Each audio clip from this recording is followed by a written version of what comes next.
Ladies and gentlemen, some historians are met with scholarly disagreement.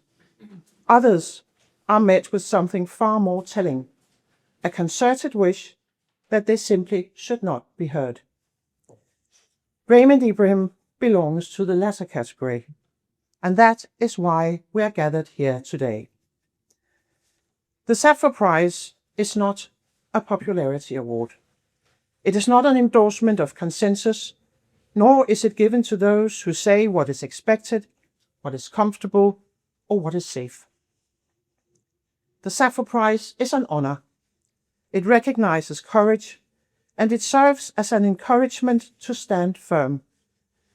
Each year, it is awarded to a person who has shown fearlessness and an uncompromising commitment in defense of free expression. Today, we present the prize for the 20th time. Over the past 2 decades, the Free Press Society has had the privilege of honoring a remarkable line of thinkers and defenders of free speech. Individuals whose voices have shaped public debate far beyond their own countries. Among them are Sir Roger Scruton, Douglas Murray, Dennis Prager, Daniel Pipes, and Tommy Robinson. Voices who each in their own way have demonstrated intellectual courage and a refusal to bow to pressure. Today, Raymond Ibrahim takes his place in that distinguished company.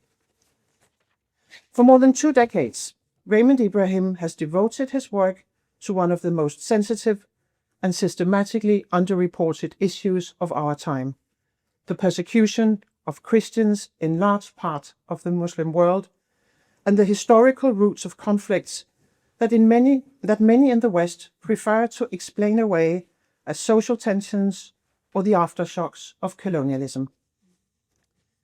His argument is simple and for that very reason controversial. Religion matters.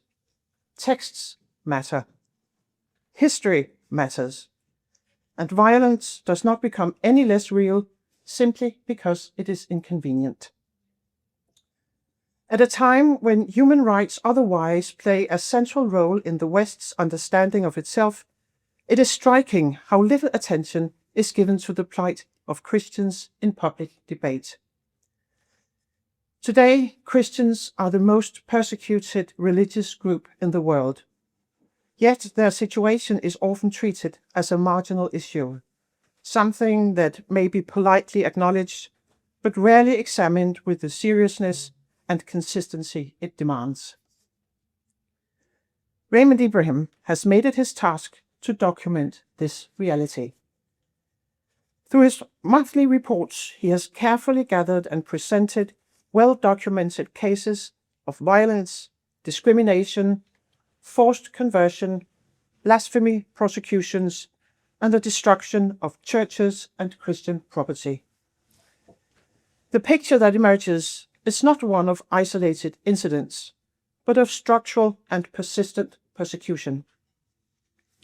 At the same time, another picture comes into view, a striking reluctance in parts of the West to confront these facts openly. Raymond Ibrahim has not limited himself to describing the present. In his historical works, he has sought to place contemporary conflicts within a broader and longer perspective.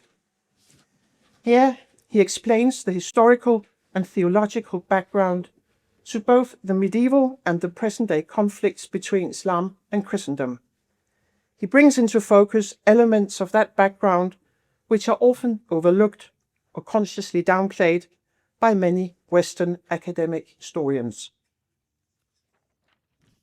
For instance, through a reductionist view of the medieval struggle between Islam and Christendom, a view that focuses narrowly on the consequences of Pope Urban II's call for the First Crusade in 1095, while overlooking the long history of Islamic expansion and the persecution of Eastern Christians that preceded it. Ibrahim does not overlook this long history. He works with primary sources, he reads classical Arabic texts, he analyzes the ideological foundations of jihadist movements. He insists that we cannot understand reality if we decide in advance what may and may not be investigated. For precisely that reason, he has faced attempts to silence him. Lectures have been cancelled, accusations have been deployed as weapons. Institutions that ought to have defended academic freedom have at times failed to do so. Yet Raymond Ibrahim has stood firm. And it is precisely this steadfastness that the Sappho Prize seeks to honor. The history of free speech is not a history of comfort. It is a history of resistance. It is shaped by individuals who refuse to be told what they may think, what they may examine, and what they may say. It is also shaped by truths that at first seem too difficult to voice, but later proved to be indispensable. When millions of people living under theocratic regimes today call out for freedom and rise up against religious oppression, we are reminded that religion is not only a matter of identity. It can also be a matter of power. It can involve coercion, and it can be used to justify violent repression. Raymond Ibrahim has devoted his life to breaking the silence surrounding these realities. He has done so as a historian, as a writer, and as a public intellectual. He has done so with a perseverance that commands respect, even from those who may disagree with his conclusions. The Sappho Prize is not awarded to those who are necessarily right about everything. It is awarded to those who are willing to take the risk of speaking what they believe to be true. It is awarded to those who understand that free expression does not endure by itself, that it depends on voices that refuse to fall silent, and on the courage not to be intimidated. Therefore, it is with both pride and gratitude that the Free Press Society today awards the Sappho Prize 2026 to Raymond Ibrahim. Thank you for your resolve. Thank you for your endurance. And thank you for reminding us that the struggle for free speech always begins with the willingness to say what others would rather not hear. Congratulations.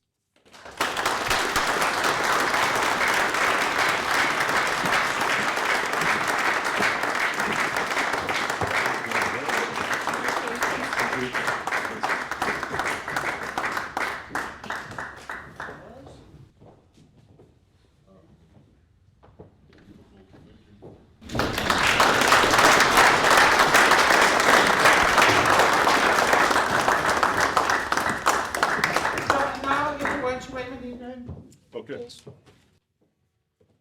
Well, thank you very much, Aya, and thank you all for coming. And thank you very much for bestowing such a wonderful award on me. I really appreciate it. It means a lot. I'm happy to hear that my efforts over these more than 2 decades have culminated this way. This is a good thing that I never really expected, actually. And so to see it happen is definitely a sort of validation for what one's been doing. Because as you can imagine, in the theme that we're discussing, when someone goes against the grain so much, he might at one point think he's wrong and, start to succumb. But not me. I continued nonetheless because and I think this will be part of what we'll discuss, is the importance of the truth. Not necessarily what people want to hear or don't want to hear, but what the truth is, because the truth is very important. If the first premise, how logic and philosophy is, you have a first premise and then something has to fit on top of it. If the first premise is inherently false, everything you build on it is going to be ultimately also false, and the whole thing will crumble at one point or other. That's why you need a strong foundation built on truth.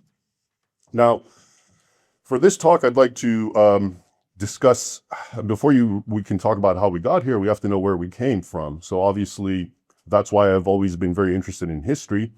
And I find it intrinsically interesting, but I also find it very enlightening insofar as trying to understand what's happening in the now, in the today. So that's one of the main reasons I've always gravitated towards and found my answers in history.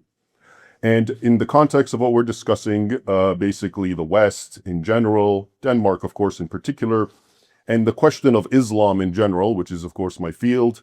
My field, as Aya pointed out, has always been the nexus of Islam and Christendom, historically, past and present, from a doctrinal point of view, historical developments, and so forth. So what I'd like to do is give you a brief recap of the true history, which you may not be acquainted with, especially if you went to all the good public schools. From there we'll reach to the modern era and various conclusions. And as I do this, one of the things that I've always liked, and one of the things that have always inspired me in my studies, going way back, is whenever I find continuity. Okay, by continuity I mean, or patterns. So when I see certain things that have happened in the past, and I see they're happening in the same way, maybe in a different guise, different superficial veneer, but it's the same essence, I always take note of that and find it fascinating, because it really tells you that what we're talking about, whatever the topic may be, is not some aberration. Because if it's been around for millennia, then it's something we should take seriously. So briefly, the Islam, when we talk about Islam, a lot of people like to talk too much about the actual religion itself and all the problems it has and how horrific it is. And I actually don't do that. My concern is, what does Islam have to say towards me, the infidel? Okay, because as a non-Muslim, a lot of people will attack Islam, say it's draconian and the way they treat it, and they do this and it's barbaric and polygamy and all that. As far as I'm concerned, that's intercivilizational, which means as long as it affects them, that's their own group, they want to live that way, that's one thing. So for me, I've always been interested in ascertaining precisely what it is that actually impacts us, the non-Muslims. And if you look at it, it's really three intertwined doctrines out of all the many doctrines. And I'm not saying the other ones are not bad or problematic. I'm just saying they don't really concern us. The ones, the inherent one that very few people are aware of, is in Arabic, it's called al-wala wal-bara, and this can be translated as loyalty and enmity, or love and hate. Wala means basically loyalty, allegiance, befriending someone, love, and bara means disavowal, renunciation, up to hatred. Okay, and that is an ironclad doctrine in the Quran. Okay, so Muslims are called to have wala, love, loyalty, etc., towards fellow Muslims. And they're called by Allah to have hate, enmity, disavowal of all non-Muslims. This is an ironclad doctrine. And one of the key verses is Quran 60, verse 4, or Surah 60, Aia 4, where it talks about, it says, you have an excellent example in Ibrahim, not me, the Prophet Abraham, who they call Ibrahim, because as you know, Islam appropriates biblical characters and gives them different roles. So Ibrahim in the Quran is the biblical Genesis Abraham. And as we know in that story, Abraham basically leaves the land that God calls him out of and calls him to another land. And that's all we know about it. But in the Islamic Quranic rendering, before he leaves, he tells his former kinsmen, hatred and enmity will forever reign between us until you believe in Allah alone. Okay, and that is the cornerstone of this particular doctrine, that the non-Muslim must have hatred for the Muslim must have hatred for the non-Muslim. Okay, and as I said, the corollary or the other aspect is he must be loyal and help the Muslim. And this is so ironclad. I've seen so many modern day clerics talking about it. Of course, in Arabic, I've translated them. I have a video of one man, an Egyptian cleric, where he sits there and he's teaching. He's well-known sheikh, and he tells all his pupils that because Islam allows Muslim men to marry women from the people of the book, which means Jewish and Christian women. So it allows that. Speaking of, sounds rather tribal, but okay. So it allows that, but he was telling them, yes, you can marry them and you can enjoy them carnally and do whatever, but you have to hate them, because you can't let the hate get extinguished. And he gets into the details, and he says, for example, and these are all these Islamic weird doctrines, but he says, one asks, well, so if I come in the house and she's there, I can't say hi to her. He says, you can say hi if your kids are there, but you mean the hi to them, but it's kind of generic, so she can feel like it's a hi, but you have to have the hatred for it. So this is a real thing. This is in their doctrines. This is not made up. Now, in and of itself, I call that the metaphysical sort of underpinning of all the problems that we have. Now, how does this doctrine manifest itself? If you're taught to hate someone and you come from a 7th century tribal environment like Muhammad, how does that manifest itself? Well, it manifests in what he called jihad, okay? So now you go and you attack the people that you hate, the infidels, and you do whatever needs needs doing to them. And so why I think this is important is because some people are aware of jihad, but they think it's just, warfare, and but it's guided by hatred. And you can see this in the text when you see what happens to the conquered infidel. It's not just we conquered you, or we killed you, or we enslaved you. There's a whole ritual of sort of degrading measures that are meted out to the infidel. And this is especially the case with those who are enslaved, which at some point I may talk about. But so that's the doctrine that creates the animus. The animus manifests itself into jihad. And then when the jihad is complete and successful, wherever it is, it conquers a non-Muslim region, then the people who are subjugated are you either become one of us and you get equal rights. If you're a people of the book, we give you the option where you can maintain your religion, but you have to pay extra tribute. It's called jizya. And you have to know your place, and you have to feel humbled and subdued. That's actually in the Quran. Quran 9:29 says, fight the people of the book until they pay jizya with willingness and feel themselves utterly subdued. And then the Islamic jurists, of course, they take a verse like that, and then they build an entire a doctrine around it. And they find also things from the hadith, which is the sayings and deeds of Muhammad.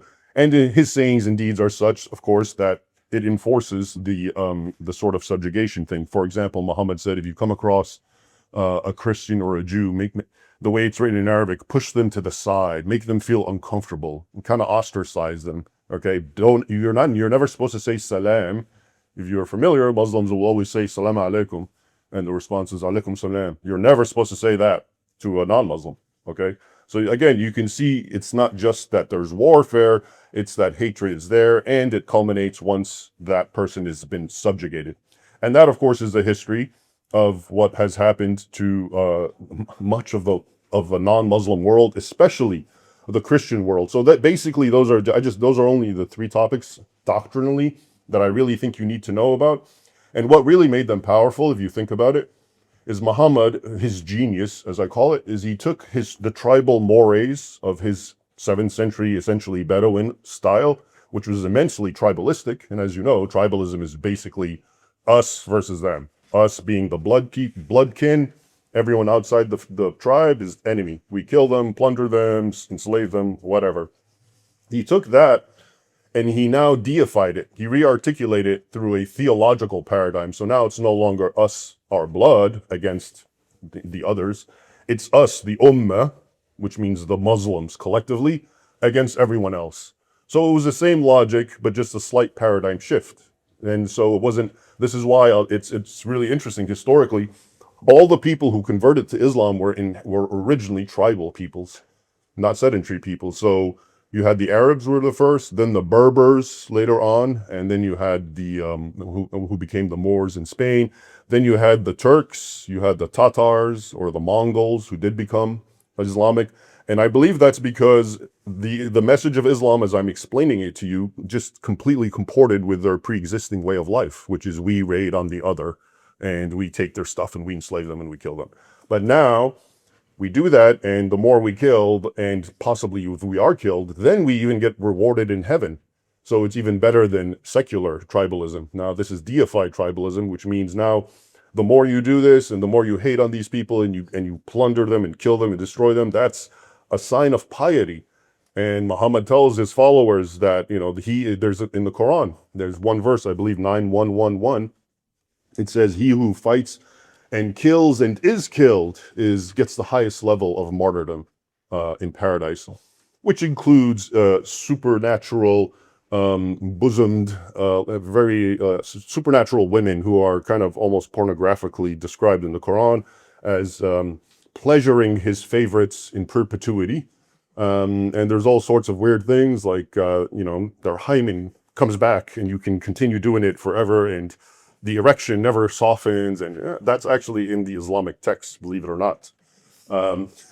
So that's so there it is. Okay, you now understand that the doctrine itself is not so strange. It's really tribal worldview, but it's just been given a theological veneer, and not which made it more potent. Okay, that's all I want to say about the doctrine. We can talk some more at another point, but now I'd like to get into a quick recap of the history. I often think the history is much more important because if you talk about doctrine, as you know, a lot of people will complain and say, well, so what? The Bible has verses that are violent, or, you get that. So I always say, fine, let's put the books away now and let's see what happened really in history.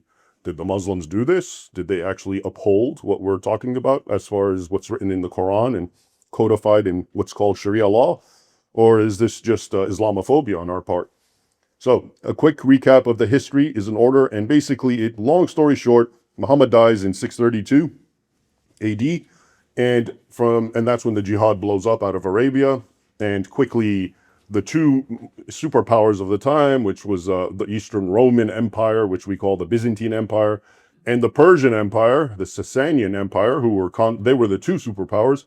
Islam overran and essentially conquered both of them. It didn't conquer the capital of the Roman Empire, but it conquered its many lands in the Middle East. So it conquered Greater Syria, which actually encompassed the entire Middle East. So all the modern day states you can think of, Jordan, Lebanon, Israel, Palestinian territories, even portions of Iraq, all of that was primarily Christian.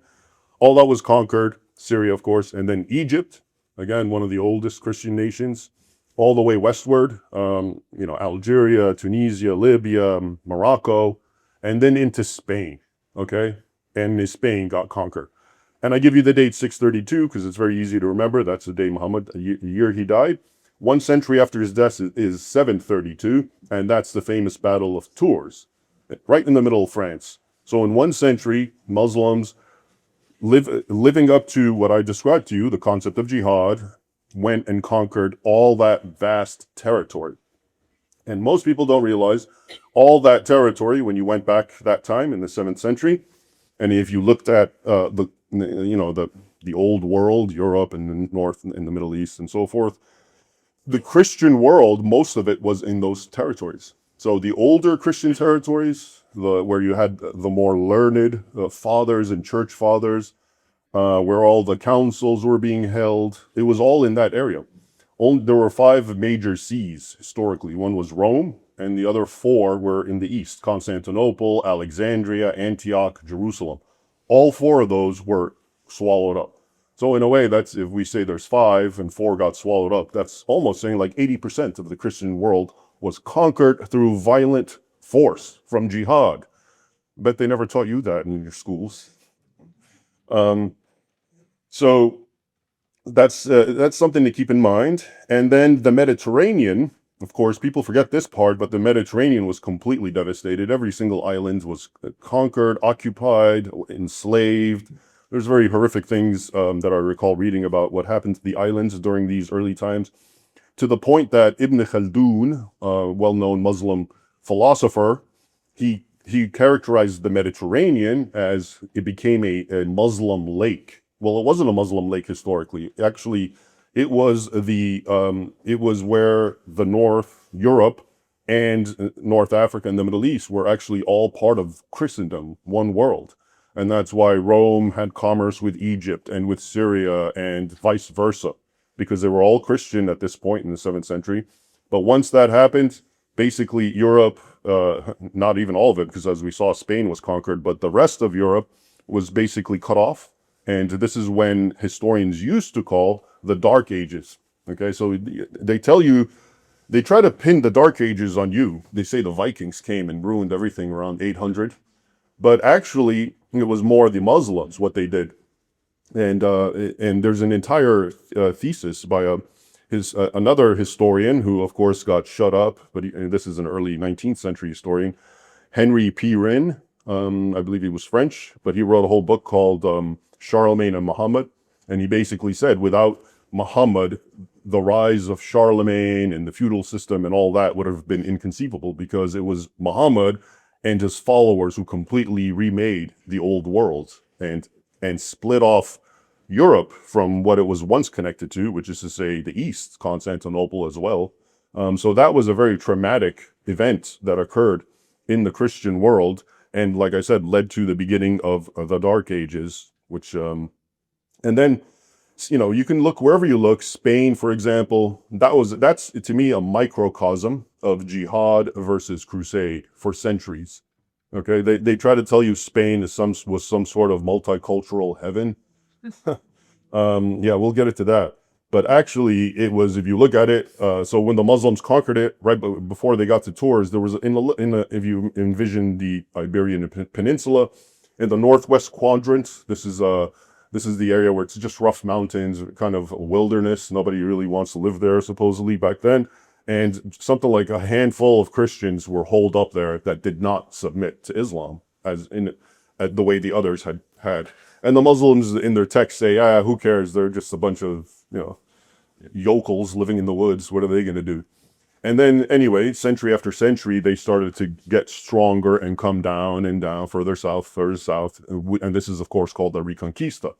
Now, to their mind, they were essentially, this was a proto-crusade.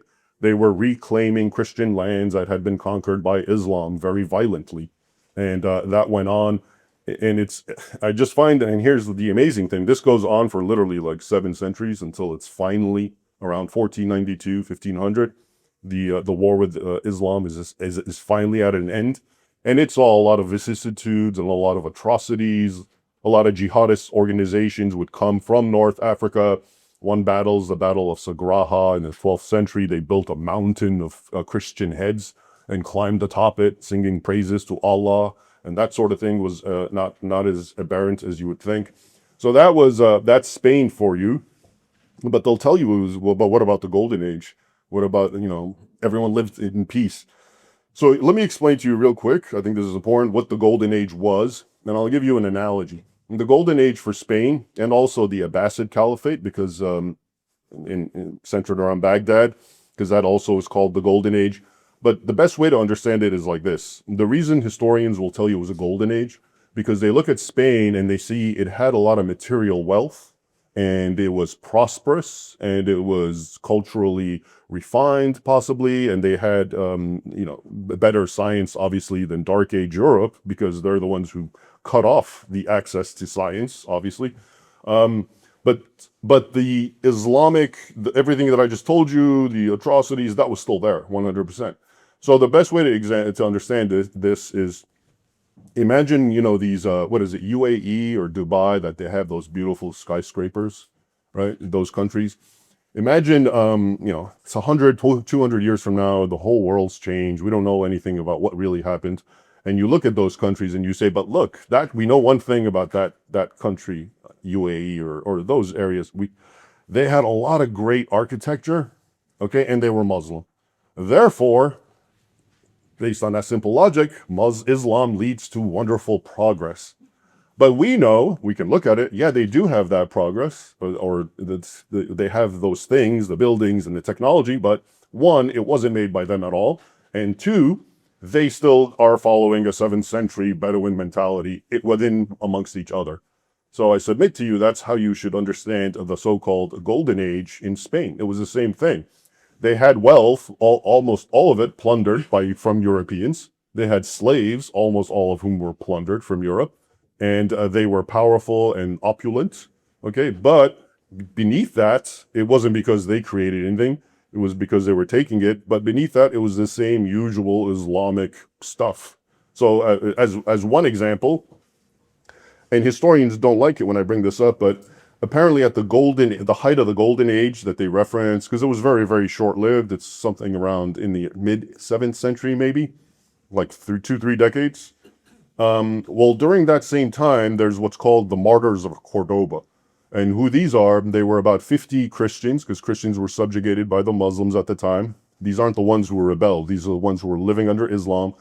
And because the way Muslims were treating them, you remember what I told you about subjugating, making them feel humiliated, etc., these Christians just kind of couldn't take it anymore, became so frustrated, and just started speaking up very vocally. They deserve the Sappho Prize, actually.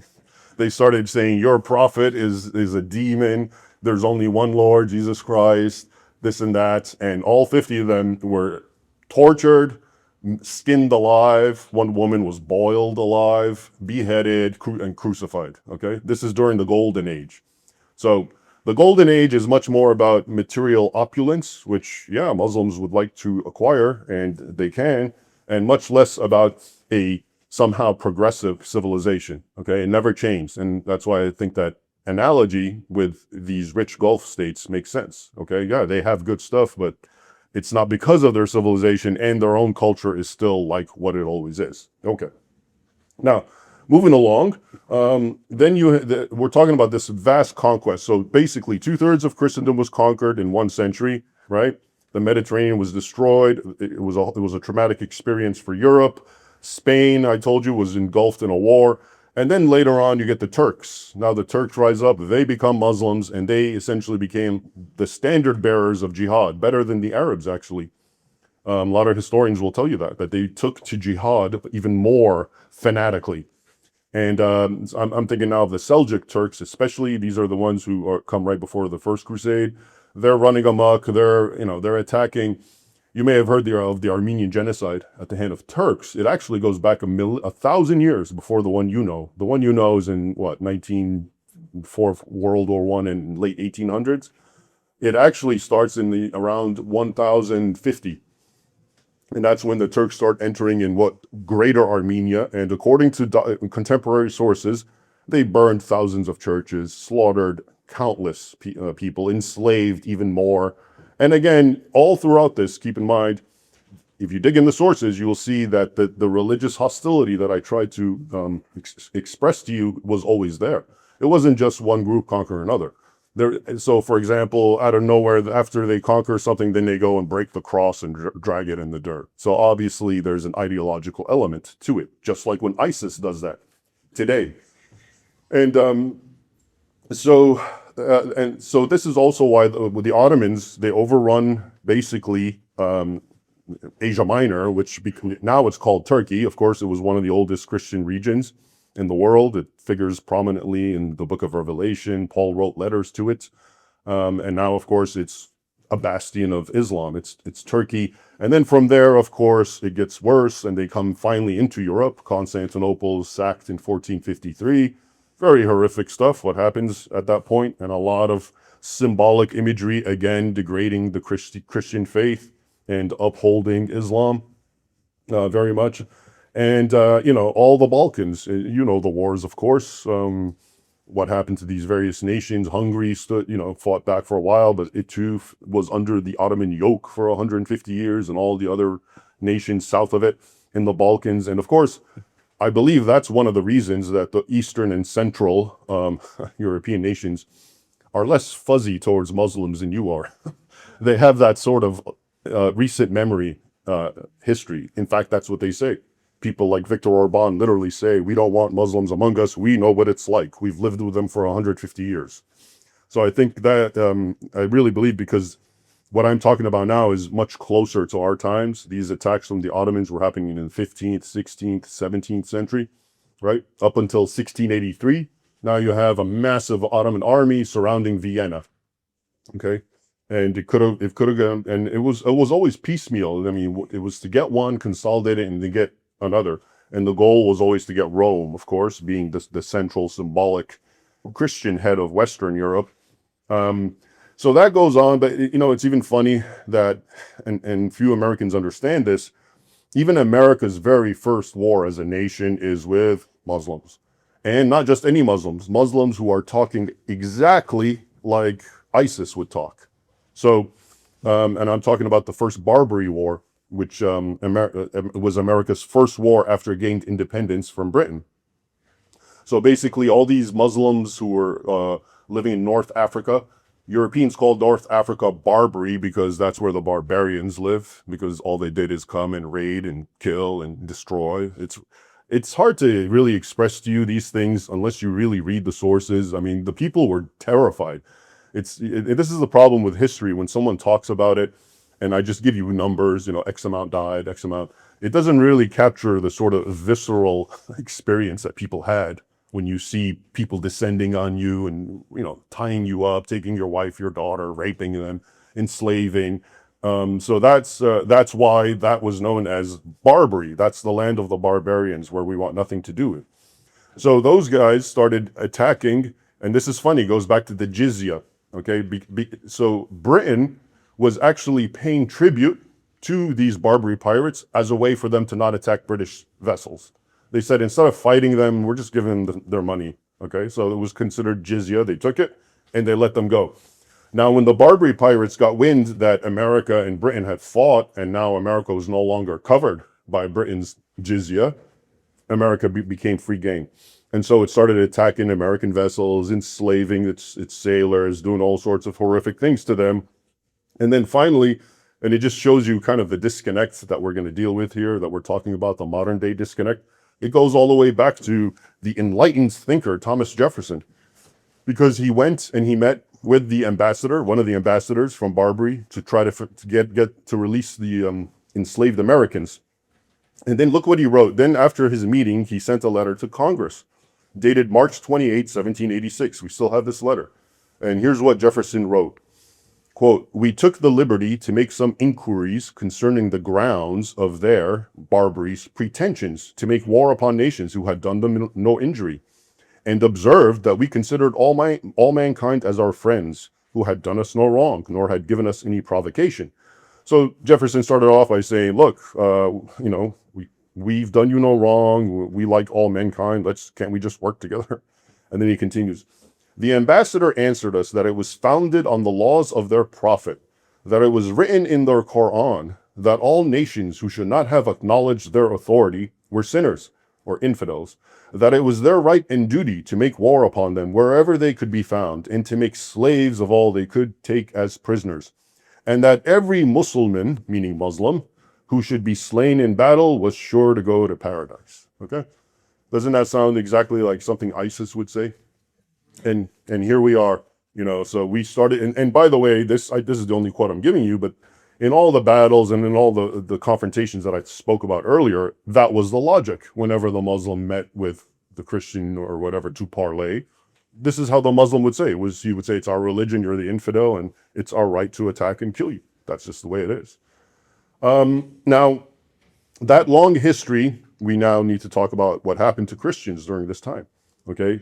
They were vastly persecuted. It's not the story that you hear. I mean, the apologetics that I hear nowadays, they say, for example, oh, the only reason that they took jizya from Christians was because the Christians didn't want to serve in the military.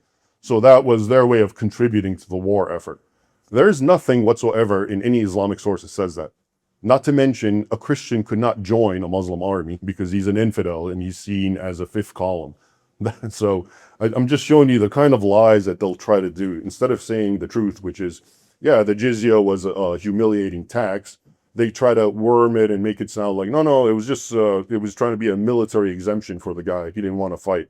Okay, not true. Now, the three choices that you may be familiar with, which I alluded to in Quran 9:29, which says basically fight the infidel until he converts, or he dies, or he pays tribute and he lives as a second-class citizen. That was the constant. That was the norm all throughout the Islamic world. Okay, and we know that because we have texts and charters and tax documents still left, and it shows that. There's some that talk about how when the Christian or the Jew would come and pay tribute, the jizya, he had to come on all fours like an animal as part of the humiliation ritual, or the tax collector would pull his beard and slap him on the head. Okay, so imagine that's the sort of thing, and of course in that climate, churches, there's extreme restrictions on them, even though in theory there shouldn't be, but and they get attacked and they get burned.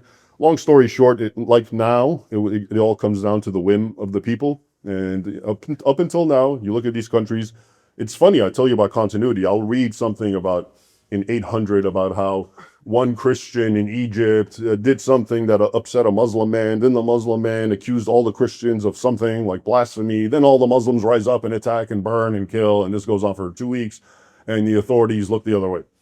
That happens like here now, almost every other week, all the time. I come across these stories. Okay, so that's what I mean by the continuity. Not much has really changed. Okay, but and guess when the jizya was finally abolished, and by whom? The big bad evil white man during the colonial era. You know, that evil time. When they went there, the European powers, they actually made sure that that was abolished, and they tried to bring in a sort of equal type citizen, irrespective of religion. All right. But as far as how Christians during the era, during the times, the historic times I was talking about, just to give you again, just one simple anecdote, that I know, well, actually, I'll tell you what people say of this guy. So there was a Fatimid Caliph in Egypt, and his name is Hakim Ba'amrullah. A Fatimid Caliph would be a Shia Caliph, actually. Most people don't know Egypt was run by Shias for almost 2-3 centuries. And that Al-Azhar in Cairo, which is a bastion of Sunni learning, was actually created as a Shia madrasa. But anyway, this Caliph, because he was a Shia and the population of Egypt was still primarily Sunni, in order to show his bona fides and make them trust him, he went and destroyed 30,000 churches, and including some synagogues in Egypt. This is at a time, of course, this is, we're talking about the 11th century. So this is at a time when that region is still heavily Christian. It's still not Muslim majority. But the sources that say this are Muslim sources. Now, you know what? So you know how Western historians treat this guy? He's known as the Mad Caliph, because what he did had no rhyme or reason, no sense. He was just a crazy guy, and please don't think he was representative of your typical caliph. And to be sure, he did a lot more, but actually the typical caliph also engaged in that sort of thing. Maybe not at that mass scale of 30,000, obviously. There probably weren't many churches left after him, but I'm just showing you the sorts of things that would happen. And the point is, you know, people say, well, okay, Christians and Jews, they had their pact with the Muslims. They're paying tribute, they're feeling subdued, etc. But that's only as good as Muslims want it to be. So anytime, like I said, a Muslim or a group of Muslims just rise up for whatever reason and attack the Christians, that's it. You don't have any rights. You can't go to the authority. The authority either turns a blind eye or maybe even aids. And that happens still this very day. In Egypt, for example, there's an entire criminal network of Islamists who target young girls for abduction, for rape, and they shame them, and you know, and they take videos and they do all sorts of things so they can convert to Islam. And it's well known that the authorities don't do anything, and some of them are working with them. And it makes sense. Why not? Because they think what they're doing is right. They're Muslims. These are infidels. We're helping them out. What's so bad about making them come to see the light of Islam? Okay. So, and then the worst of all, and that's what I mean when we talk about the historical thing, but we're also seeing it in the modern, is the slave raids.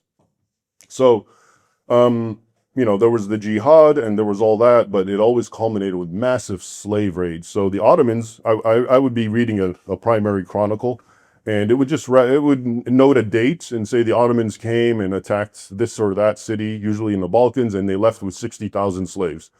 Or they came here, they left with 20,000 slaves. Or they came here and they just left with 120,000 slaves. And like really big numbers.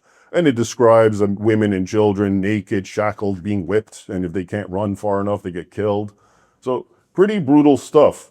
The Barbary pirates that I was telling you about in North Africa, we know for a fact, because one historian has actually taken the time to collate all the information, and he says there was at least 1.25 million European slaves within just one century, between like 1560 and 1660, all Europeans that were brought there and again, very, very horrifically treated. But like I said, the Ottomans, and even more so the Tatars, the Mongols who became Muslim, primarily those associated with the Golden Horde and the Crimea Khanate, those, unfortunately, it's very hard to get the numbers, but when you get the sense that we're talking about many, many millions, okay, of peoples, of the Slavic peoples. They're called that for a reason, okay? were being enslaved and taken away and just going through essentially hell, okay?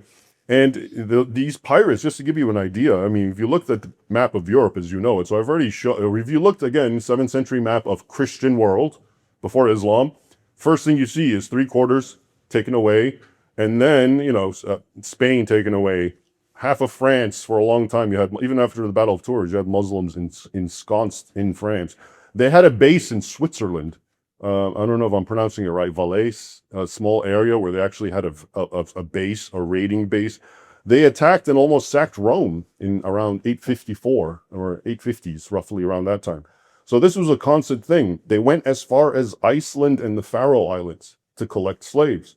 They had an island named Lundy, it still exists, off the side of Britain, which they used as a base. And they raided Baltimore and Ireland and all these northern, they may have come to Denmark at that point. Who knows? There is in fact some writings about that, which I haven't pursued yet. So that was the story of Islam and the West and the Christian West. Now let's fast forward to today. When the great age of deceit fell upon us, and when truth gave way to relativism, and when good became bad and bad became good. That's where we are. Okay, this is obviously its own topic, and there's no time for that, but I think we all intuitively sense what I'm talking about. And, you know, just to keep it on the current topic, history now is taught in a way in the West that exists to demonize the Christian West any which way it can, and to exonerate and make Muslims look like the victims. And there's a reason for that. You know, history is not just some dry, useless thing. History is a very powerful weapon the way you use it. Or misuse it in this case. And I've coined this fake history. We've all heard of fake news, of course, and fake news does its damage, but it's ephemeral. It comes and it goes. Fake history is a lot more subtle and a lot more dangerous, because what fake history is you create a false narrative. So let's say I say, actually, Christians have been attacking Muslims for centuries and Muslims are innocent. Let's say that's the fake history. I say that one. Well, guess what? You're going to see everything today in current events through that lens, and it's going to confirm what you're being told. You're going to be, when they tell you, well, whites are racist, or whites are Islamophobic, or whites are xenophobic, it's going to make sense if you believe the fake history. And the history that is coming out of the academic departments is really fake, okay? It's not grounded in the sources that I've looked at. A lot of these sources I actually collated when I worked at the Library of Congress, so I was really lucky to access a lot of primary materials that completely give the lie to what's being taught today, mainstream academic discourse. And I'll give you just one perfect example. I used to go to Georgetown University in Washington, D.C., and there was a very famous professor. His name was John Esposito, and very famous. He was the go-to guy, you know, intelligence agencies, because this was around 9/11, 2001, sorry. And, yeah, he was everywhere. He's written multiple books, all of them praised, and he was the editor of the Oxford History of Islam. That's very prestigious. He has, in one of his books, this line, which I've said so many times because it's so ludicrous, I've essentially memorized it. But he says, 5 centuries of peaceful coexistence between Christians and Muslims elapsed before an imperial papal power play led to a series of so-called holy wars that have left an enduring legacy of mistrust and resentment. So what he's saying is from the dawn of Islam until the First Crusade, it was all peaceful coexistence until those evil papal power play, the Crusaders, decided to just, for the heck of it, let's go and ruin everything. Let's ruin all this peace. Nothing about how 3/4 of the Christian world was violently conquered. Nothing about, in 1 year, 30,000 churches being destroyed. Nothing about the millions of Christians being enslaved before the First Crusade. So that's what I mean by very dangerous fake history. But like I said, there's a reason it's being said. If you believe this fake history, that will be the paradigm which you will always see current events in. And it will help support the idea that, yeah, the Muslims are victims. It's the Christians, it's the Europeans, it's the white people who are evil. Okay, and so now we come to the real final point, which is the elephant in the room known as hate speech. This is essentially, if you don't know what's going on, it's this truth has been labeled hate speech and banned. But that word, hate speech, is just a euphemized weapon to make you shut up and get along with what we're trying to do and stop inconveniencing us with your truths, okay? So now truth has become hate speech. Now we're supposed to be a society that instead of just saying, here's the truth, let's build on the truth, because if you can't build on the truth, then you're not building anything. It's going to sink, it's going to break, okay? Instead of, and the truth can be ugly, I get that. The truth can be uncomfortable. But hiding the truth and rearranging it and whitewashing it and putting a falsehood in its place and then trying to build something atop that, like I said, it's destined to failure. And we've reached the point, and even think of the logic, hate speech. So now truth must take a second seat rather than someone getting offended. You know, what kind of society runs on principle that making sure nobody gets offended is all we're about? I mean, that's a soon to die kind of society if that's your ultimate criterion. If it's more important that some individual doesn't get offended, that's more important than getting the truth out. Something's really wrong. And in the context of this wonderful prize I've received, I'll tell you a little bit of my experiences that Aya alluded to show you the sorts of things that I had to go through. My so-called experience with cancel culture.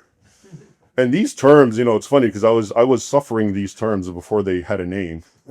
I didn't know what they were called, being canceled and all that. But this actually starts in college. In college, I was lucky. I had, many of you may know, Victor Davis Hanson was my professor in the early years. We're talking about 28, 29 years ago. Great guy. And that's probably why I liked history and wanted to continue with history.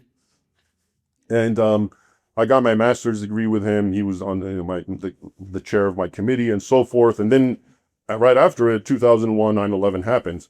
And he actually was encouraging me, say, you should get your PhD. Long story short, I applied and I got accepted by one of the best schools, which was Georgetown in Washington, D.C. They had a very strong Middle East Islamic studies program. And I went there and I got good grades, but I can tell my professors did not like me.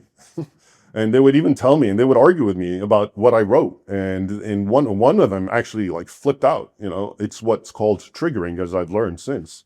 Okay, but he did this in 2004 maybe. And I left a bad taste in my mouth.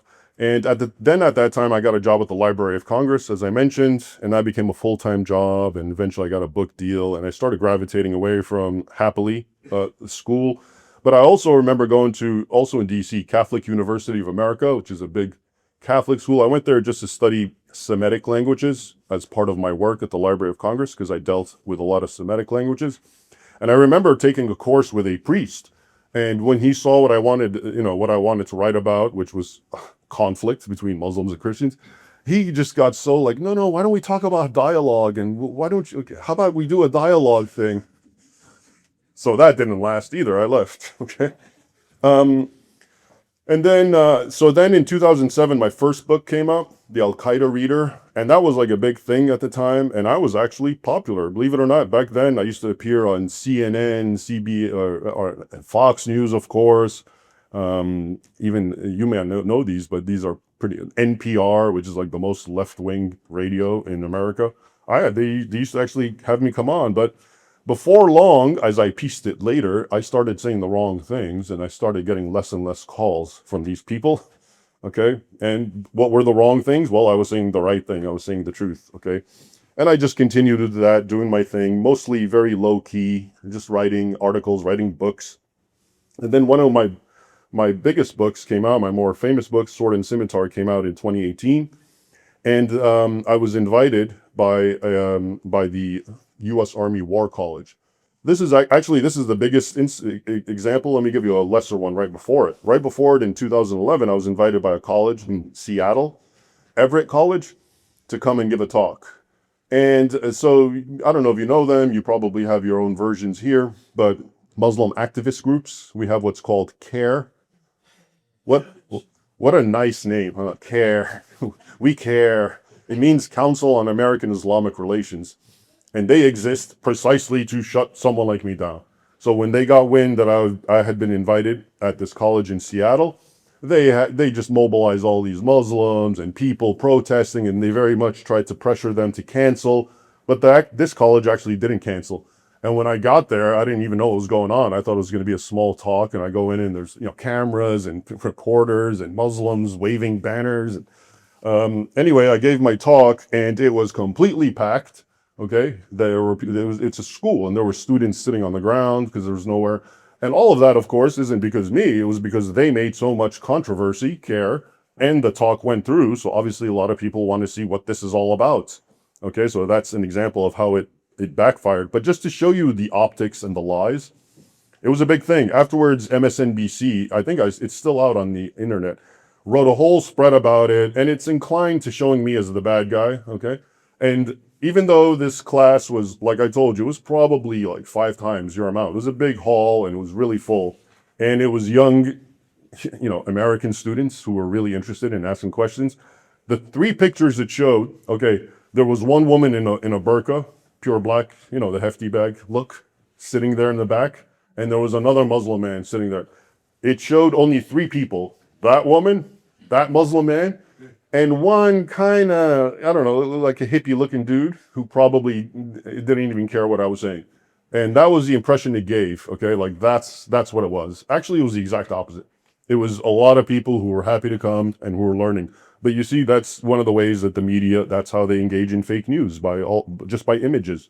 But the bigger one was the U.S. Army War College, very prestigious military institution, based in Pennsylvania. And after my book Sword and Scimitar came out in 2018, they liked it, and they invited me to come give a talk about it.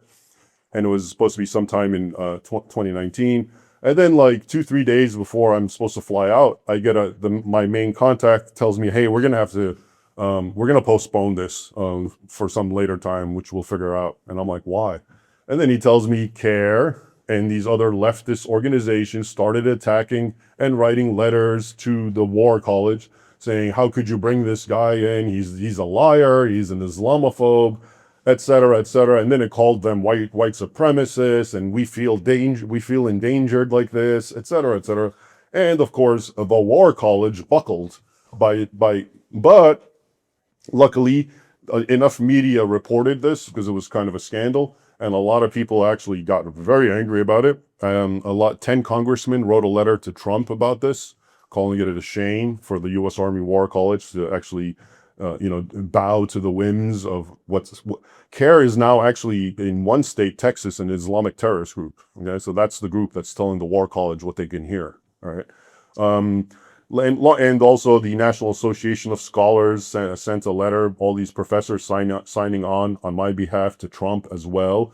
And so they started getting a lot of pressure at the Army War College. And parents would send me emails saying we've withdrawn our children and not sending tuition. So it became a real scandal.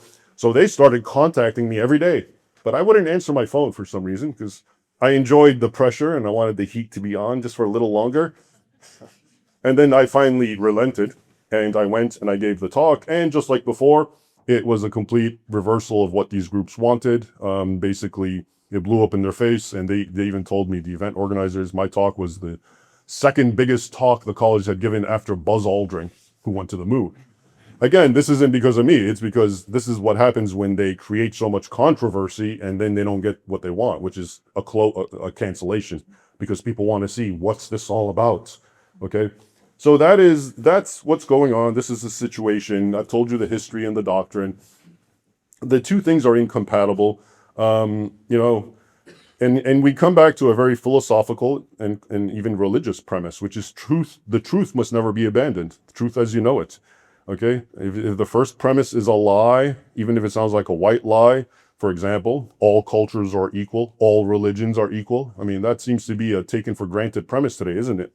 But it's a lie. And if you believe that and you build a society on that, well, the society will be a lie and it will be destined to failure. And by the way, a final word about culture, because, and especially multiculturalism, I think people need to understand what the word culture means. It doesn't mean food and dress and exotic dress. I think that's the problem. When you think that culture means it's just different people who dress differently, maybe eat differently and have a different language, Those are part of different cultures, but those are the exterior, most superficial aspects. The real meaningful aspects of a culture is often rooted in its religion. Okay, and and I'm not saying this. This is actual. I've read books that are devoted to culture, and they all come back saying religion is what infuses a culture. Which, by the way, if you lose your religion, you do start losing your culture, and you sort of become materialists. Something that I think Western Europe should heed. But what I'm saying is the idea of multiculturalism, the idea that cultures can all live together. Yeah, if it was just about different food and dress, it could. But the reality is the culture, and I'll give you a perfect example. If I look at Europe, let's say Denmark, let's say the Danes, okay? Yeah, I mean, culturally, you probably all eat the same thing, dress the same way, roughly. But there's the extreme right Dane and the extreme left Dane, right? Well, that's part of their culture. Those views of right and wrong, that's the culture. That's the most important part of a culture. These distinct sets of seeing the world and having an entire ethical system. That's why you can come to a country like Denmark, which even, let's say it was racially homogenous. It's all Danes, okay? But there's going to be a lot of conflicts because they don't share the same vision, okay? Just that. And you can go to another country that actually has different races, but they do share the same vision, and they're actually better off. So now bringing in Islam, okay, that is a culture that is so antithetical to, let's say, Danish, Western, Christian culture. And I don't mean dress and food. I mean worldview. I've already given you some examples of how they think and they see the world and how they want to treat it, which is, okay, you're the enemy by default. You exist to be plundered, enslaved, and hated, as you will recall that the original doctrine I told you. So the biggest lie I do believe is multiculturalism, because it's relativistic and it makes you think that what you're really doing is imagine what's better, to have a house of 10 people and they all have the same values and the same beliefs and the same moral system, or to have 3 people who are one way, 3 people the exact opposite, 3 people the exact opposite. And how is that a good thing? People haven't really thought that out. That leads to conflict, obviously, okay? But until you can admit it, and that's what I'm saying, you have to talk about the first premise. In this case, the first premise is that no, cultures are not all equal. Religions are not all equal. You have to actually be honest and objective about them all. And I'll leave you now, you may be religious or not, but, I'll leave you with a biblical verse spoken by Jesus Christ, which I think is absolutely true to our current setting and our current situation. And it's basically that the truth shall set you free. Thank you.